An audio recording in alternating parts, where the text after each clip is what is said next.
Hello दोस्तों, कैसे हैं आप सभी लोग। उम्मीद करता हूँ बहुत अच्छे होंगे और अपनी पढ़ाई भी बहुत अच्छे से कर रहे होंगे। दोस्तों, आज 18 अगस्त थर्ड शिफ्ट का जो एग्ज़ाम हुआ है उसमें जो पूछे गए क्वेश्चंस हैं उनको हम सभी लोग डिस्कस करेंगे। ठीक, उससे पहले मैं आप सभी लोगों को बता दूं कि अगर आप हमारे चैनल पर नए हैं तो उसको सब्सक्राइब कर लीजिए, और अगर हमारा सेशन पसंद आए तो इसको लाइक भी करिएगा। ठीक है, देखते हैं आज के कौन से क्वेश्चन पूछे गए हैं। देखते हैं फर्स्ट क्वेश्चन है, प्रधानमंत्री कार्यालय पीएमओ पर आधारित पुस्तक PMO prime minister's office through the year के लेखक कौन है। Who is the author of book PMO prime minister's office through the years. इसका सही आंसर क्या हो जाएगा?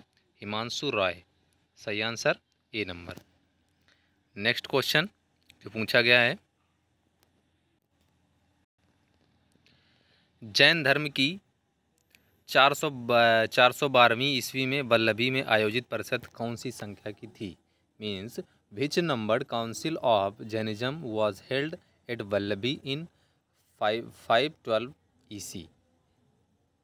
तो इसका देखो 4 ऑप्शन दिए गए हैं, देखते हैं कौन सा इसका आंसर हो जाएगा। जैन धर्म की दूसरी संगति 512 ईस्वी में वल्लभी में आयोजित की गई, जो कि वर्तमान में गुजरात में है। इसकी अध्यक्षता देवार्दिगड़ी क्षमा ब्रह्मण ने की थी। इस संगति का मुख्य उद्देश्य जैन धर्म के धार्मिक ग्रंथों का व्यवस्थित संकलन करना था। इस संगति में 12 अंग और 12 उपांग का संकलन किया गया, जिससे जैन धर्म के ग्रंथ संरक्षित और सुव्यवस्थित हुए। देखिए इससे कौन सी दी गई थी, इसकी ऑप्शन कौन सा हो जाएगा? दूसरी संगति। Means right answer is 2। देखिए नेक्स्ट क्वेश्चन जो पूछा गया है, what was the name of ISRO's 101 mission that failed. ISRO के 101वें मिशन का नाम क्या था जो विफल हुआ। देखिए 4 ऑप्शन दिए गए थे और देखते हैं कौन सा इसका सही आंसर हो जाएगा। भारत के अंतरिक्ष अनुसंधान इसरो का 101वां मिशन PSLV C61 तथा जिसमें EOS-09 उपग्रह को पृथ्वी अवलोकन के लिए लॉन्च किया गया था।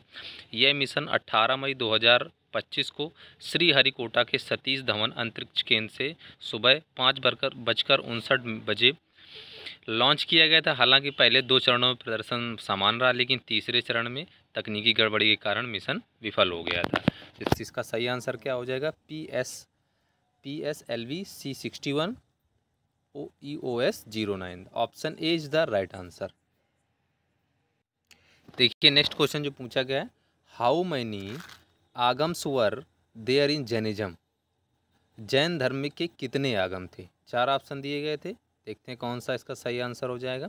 जैन धर्म का श्वेतांबर संप्रदाय पारंपरिक रूप से 45 आगमों को प्रमाणिक ग्रंथ मानता है। इसमें 11 आगम, 12 उपांग आगम, 6 छेद सूत्र, 4 मूल सूत्र हैं और 2 चूलिक सूत्र हैं और 10 प्रकारक सूत्र शामिल हैं। हालांकि 12वां अंग दृष्टिवाद लुप्त माना जाता है। तो देखिए इसका सही आंसर कौन से कितने उपांग हो जाएंगे, इसके कितने आगम हैं?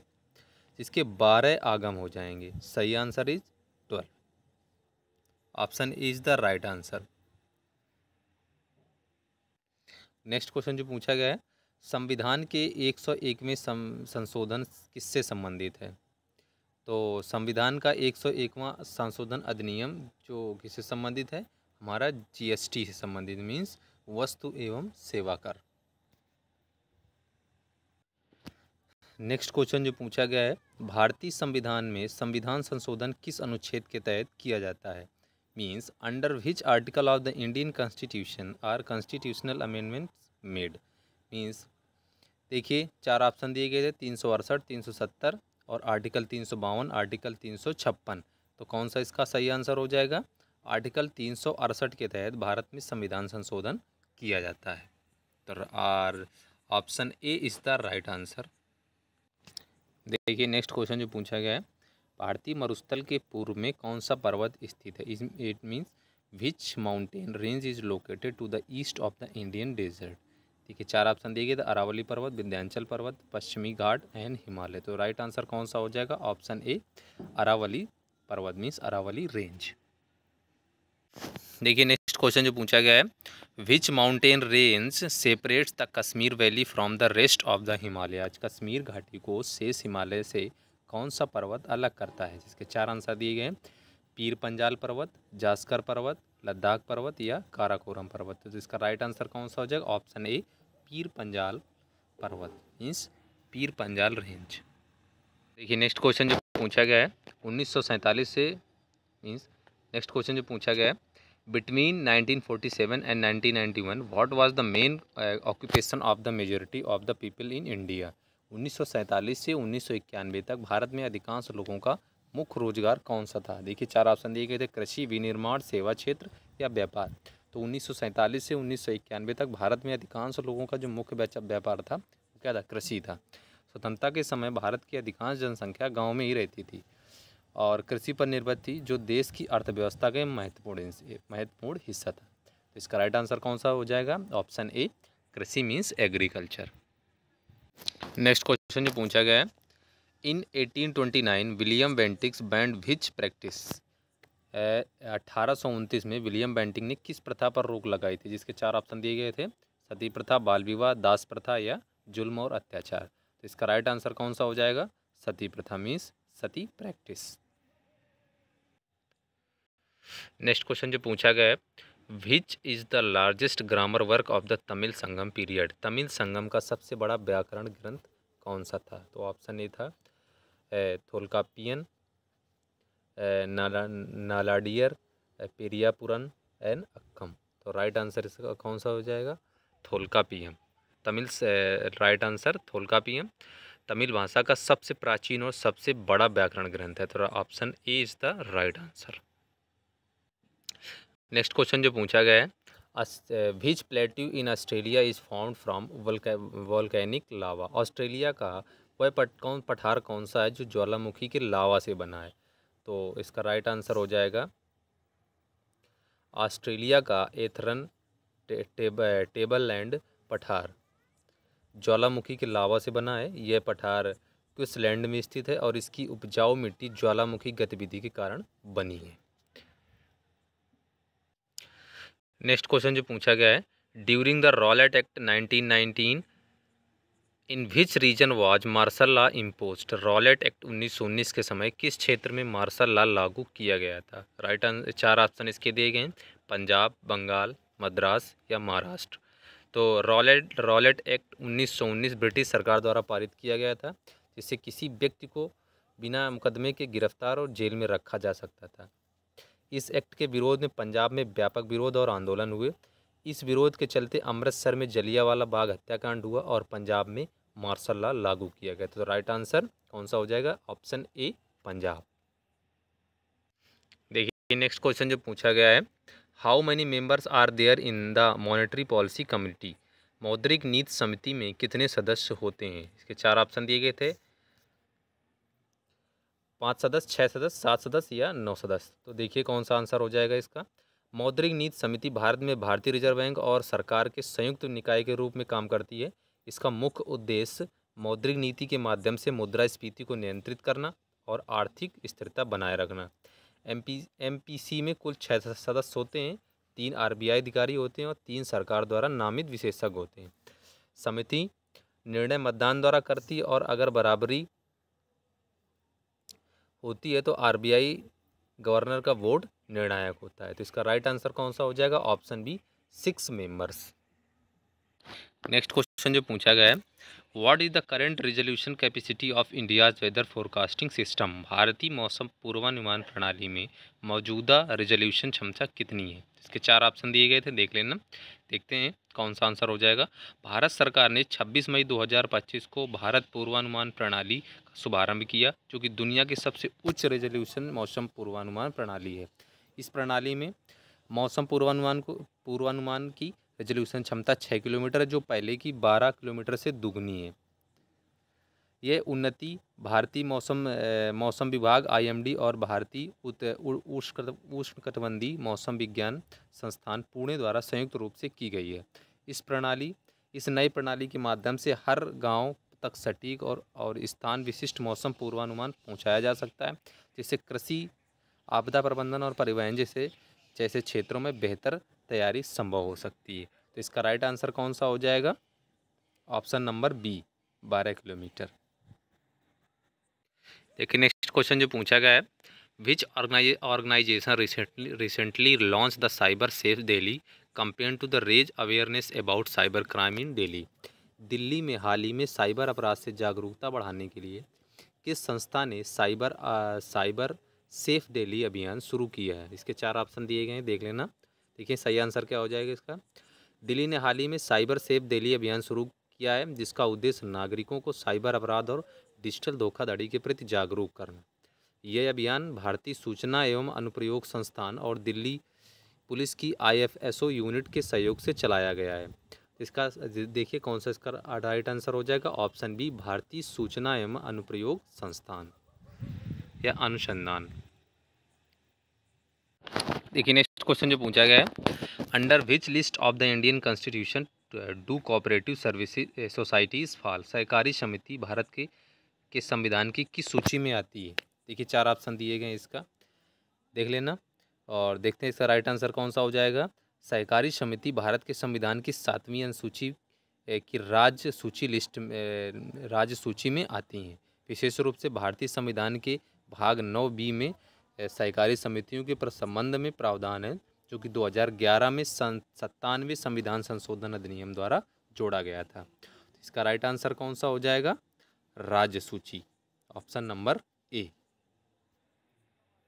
नेक्स्ट क्वेश्चन जो पूछा गया है, which of the following canals allowed the British to trade more effectively? निम्नलिखित में से कौन सी नहर खुलने से ब्रिटिश अधिक प्रभावी रूप से व्यापार करने लगे थे? जिसके 4 ऑप्शन दिए गए हैं, देख लेना। इसका राइट आंसर कौन सा हो जाएगा? स्वेज नहर मीन्स स्वेज कैनाल, जो कि 1869 में खुली थी और ये मेडिटेरियन सागर को लाल सागर से जोड़ती है। इसका right answer A. Next question जो पूछा गया है, वेव फ्रंट में who propose the principle that every point on a wave front acts as a source of new wavelets? Wave front में हर बिंदु से नया वेव फ्रंट बनने का सिद्धांत किसने दिया था? देख लें 4 ऑप्शन दिए गए, इसका राइट आंसर कौन सा हो जाएगा? क्रिश्चियन हाइजेंस ने। तो right answer is C, option C is the right answer. देखिए नेक्स्ट क्वेश्चन जो पूछा गया, what is the study of heredity called? Means अनुवांशिकी के अध्ययन को क्या कहा जाता है? तो क्या कहा जाता है? अनुवांशिकी मीन्स जेनेटिक्स। देखिए नेक्स्ट क्वेश्चन जो पूछा गया है, which of the following elements is part of the lanthanide series? इनमें से कौन सा तत्व लेंथेनाइट श्रृंखला में शामिल है? तो इसके 4 ऑप्शन दिए गए, स्कैंडियम, सीरियम, इट्रियम या एक्टीनियम। तो देखिए कौन सा इसका राइट आंसर हो जाएगा? लेंथेनियम श्रृंखला मीन्स लेंथेनाइट सीरीज जो है 57 से 71 तक के तत्वों को कहते हैं। इसमें जो लेंथेनम La से शुरू होकर ल्यूटिटियम Lu के तत्व तक आते हैं। तो सीरियम लेंथेनम श्रृंखला का दूसरा तत्व है और ये लेंथेनाइट सीरीज में शामिल है। तो इसका राइट आंसर कौन सा हो जाएगा? Option B, cerium.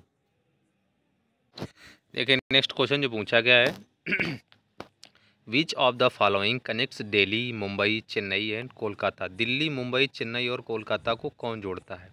4 ऑप्शन दिए गए इसके, देख लेना। राइट आंसर क्या हो जाएगा? दिल्ली, मुंबई, चेन्नई और कोलकाता को स्वर्णिम चतुर्भुज मीन्स गोल्डन क्वाड्रिलेटरल राष्ट्रीय राजमार्ग नेटवर्क जोड़ता है। तो इसका राइट आंसर कौन सा हो जाएगा? Golden quadrilateral highway, option number B. देखिए नेक्स्ट क्वेश्चन जो पूछा गया है, where was the OECD conference held in 2025? OECD सम्मेलन 2025 कहाँ हुआ था? इसके 4 ऑप्शन दिए गए थे। ऑप्शन ए था Paris France, option B London United kingdom, option C New York संयुक्त राज्य America, option D Tokyo Japan. देखिए कौन सा राइट आंसर हो जाएगा? OECD 2025 मंत्री परिषद की बैठक 3 और 4 जून को पेरिस में OECD मुख्यालय में हुई थी। इस बैठक की अध्यक्षता कोस्टा रिका ने की थी। अब देख लेते हैं OECD का फुल फॉर्म क्या होता है। Organisation for economic cooperation and development, और इसका मुख्यालय कौन सा है? पेरिस, फ्रांस में है। तो इसका राइट आंसर कौन सा हो जाएगा? Paris, France. देखिए नेक्स्ट क्वेश्चन जो पूछा गया, विच of the following is not measured in multi dimensional poverty? बहुआयामी गरीबी में निम्नलिखित में से क्या नहीं मापा जाता है? तो 4 ऑप्शन दिए गए थे, बिजली, पोषण, आय या शिक्षा। देखते हैं कौन सा इसका राइट आंसर हो जाएगा। तो बहुआयामी में आमतौर निम्नलिखित में 3 मुख्य आयाम नापे जाते हैं। पहला हमारा स्वास्थ्य हो जाता है, जिसमें पोषण या न्यूट्रिएंट शामिल हैं, ठीक है। दूसरा हो जाता है एजुकेशन, और तीसरा हो जाता है जीवन स्तर मीन्स स्टैंडर्ड ऑफ लिविंग। इसमें बिजली, इलेक्ट्रिसिटी कई सुविधाएं आती हैं। जबकि आय इनकम को बहुआयामी गरीबी के प्रमुख मानकों में सीधे मापा नहीं जाता है, क्योंकि ये गरीबी को कोई मौद्रिक दृष्टिकोण से क्योंकि यह गरीबी को केवल मौद्रिक दृष्टिकोण से मापता है। इसलिए इसका राइट आंसर कौन सा हो जाएगा? Option C is income. इसको हम इसमें मापा नहीं जाता है, किसमें? मल्टी डायमेंशनल पॉवर्टी में। देखिए नेक्स्ट क्वेश्चन जो पूछा गया है, who became the first chess grand master from India in 1988। 1988 में पहला ग्रैंड मास्टर कौन बने थे? इसमें 4 ऑप्शन दिए गए हैं, देख लें। पहला ऑप्शन था विश्वनाथ आनंद, ऑप्शन बी था प्रवीण ऑप्शन सी था मिहिर सेन, और ऑप्शन डी था सचिन रावत। तो ऑप्शन ए विश्वनाथ आनंद भारत के पहले चेस ग्रैंड मास्टर बने थे। तो option A is the right answer. देखिए नेक्स्ट क्वेश्चन जो पूछा गया है, which of the following does not fall under the jurisdiction of the Delhi legislative assembly. Delhi विधानसभा के कार्य क्षेत्र में निम्नलिखित में से कौन नहीं आता है? ऑप्शन ए बिजली, ऑप्शन बी शिक्षा, ऑप्शन सी सार्वजनिक स्वास्थ्य, ऑप्शन डी सार्वजनिक व्यवस्था। देखते हैं कौन सा इसका राइट आंसर हो जाएगा। दिल्ली विशेष राज्य सरकार अधिनियम और राष्ट्रीय राजधानी क्षेत्र अधिनियम के तहत सार्वजनिक व्यवस्था मीन्स लॉ एंड ऑर्डर का अधिकार केंद्र सरकार के अधीन है और इसे दिल्ली पुलिस नियंत्रित करती है। जबकि बिजली, शिक्षा और सार्वजनिक स्वास्थ्य जैसे क्षेत्र दिल्ली विधानसभा कार्य क्षेत्र हैं, इसलिए सार्वजनिक व्यवस्था दिल्ली विधानसभा के क्षेत्राधिकार में नहीं आती है। तो सार्वजनिक व्यवस्था कौन सी है? Option C is the right answer. ठीक है, आज जो भी क्वेश्चन पूछे गए थे वो हमने आज सारे डिस्कस कर लिए, और आगे भी हम ऐसे नए नए वीडियोज़ लाते रहेंगे आप लोगों के लिए। ठीक है, तो अगर आपको हमारा सेशन पसंद आया हो तो इसको लाइक ज़रूर करिएगा और हमारे चैनल को सब्सक्राइब ज़रूर कर लीजिएगा। धन्यवाद।